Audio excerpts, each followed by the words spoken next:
of you a different era of history to research. And the question is, what impact did your era have on the modern world?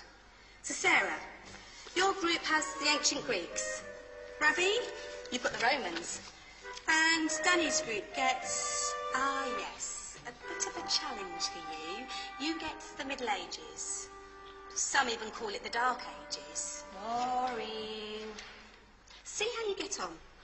Yes, miss. So, Serene, yes, you get the Renaissance.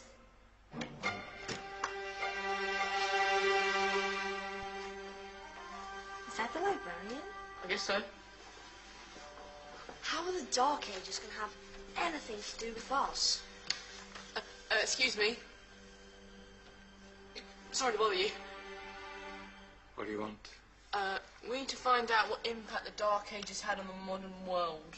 Never was a period of history so poorly named. Don't touch. It's priceless.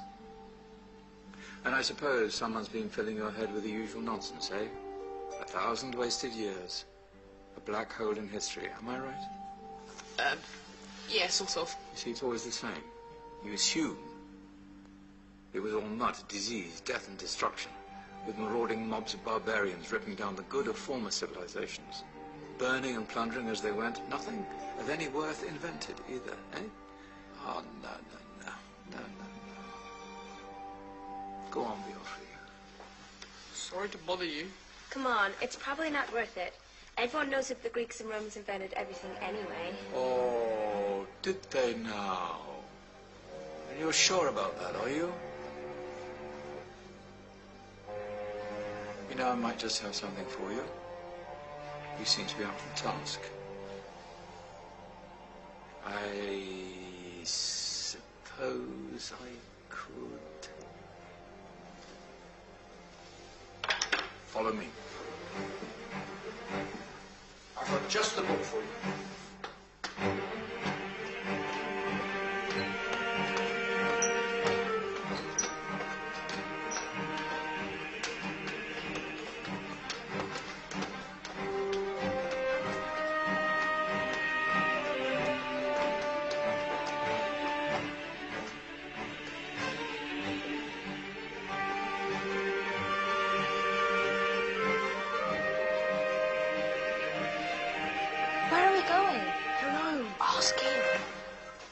Excuse me, where are we going? From darkness into light, my young friend. From ocean onto land, there are things you should know.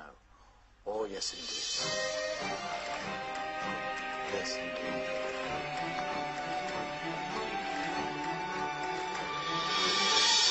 Now, I know I left it around here somewhere.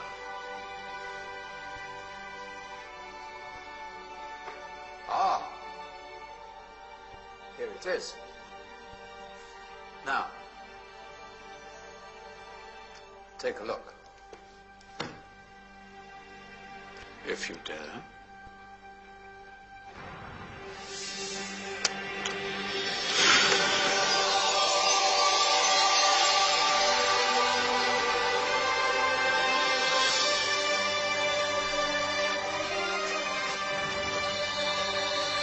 What's going on?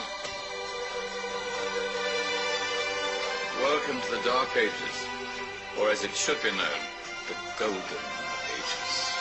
Who are you? I am Al-Jazari, engineer and ingenious inventor.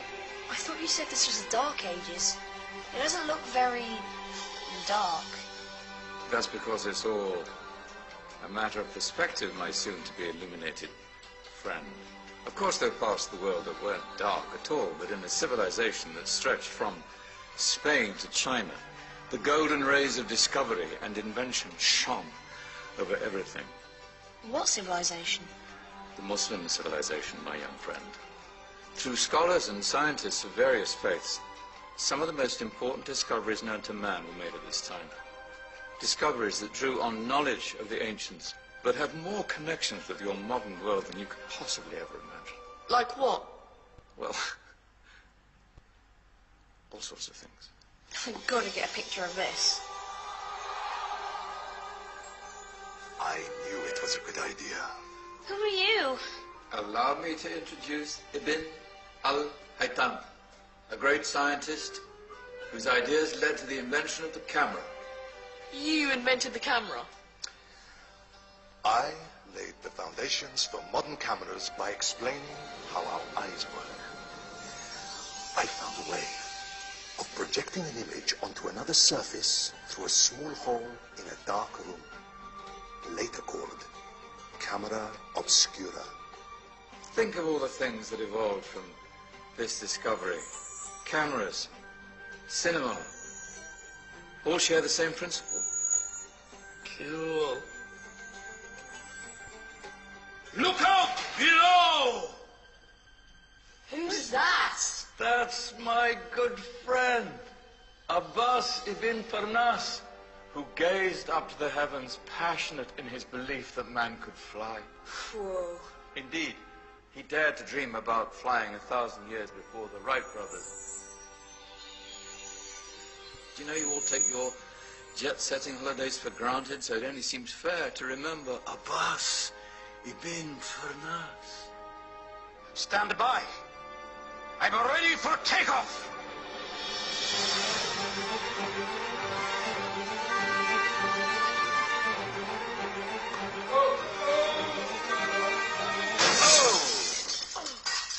You did forget one thing, though. A tail, useful for landing. Is there a doctor in the house? Did someone call? Ah, my old friend, why don't you introduce yourself to my young guests? I am Abul Qasim al-Zahrawi. Many call me the father of surgery. Did you actually do surgery back then? Of course we did. In fact, many of the surgical tools that I invented are still used in your modern hospitals. Excuse me, a patient needs my attention. Scalpel? I think I may need some stitches. In that case, I'll use catgut Catgut? from the gut of animals. Perfect for stitching up internal wounds. Your surgeons are still using it today. Sorry, mustache.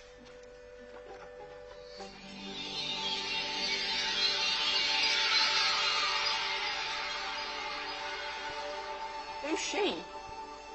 That's Mariam al-Astrolabi, one of the many brilliant women of her time. She made sophisticated astrolabes. Astro what? Astrolabes. They show the sky and the stars on a small flat plate you can hold in your hand. Think of them as ancient calculating or timekeeping devices. Today you have your watch, your compass, satellite navigation, helping people and explorers travel the world. Science at its brilliant best. And all these things were developed during the Golden Ages. And that's just the tip of the iceberg. There were thousands of other inventions covering all areas of life, and in the years that followed, their influence spread across the whole of medieval Europe. So you see, it wasn't so dark after all. What about you? Me? What did you invent? Well, I don't want to be big-headed, but I made some groundbreaking advances in engineering. I suppose my most significant discovery converted rotary motion into linear motion using a crank and connecting rod. It's essential in pumps and engines. In fact, I've no idea how the Industrial Revolution could have happened hundreds of years later without such a device. Well, I never get the credit I deserve. But my crowning glory was my amazing time-telling machine, my legendary elephant clock.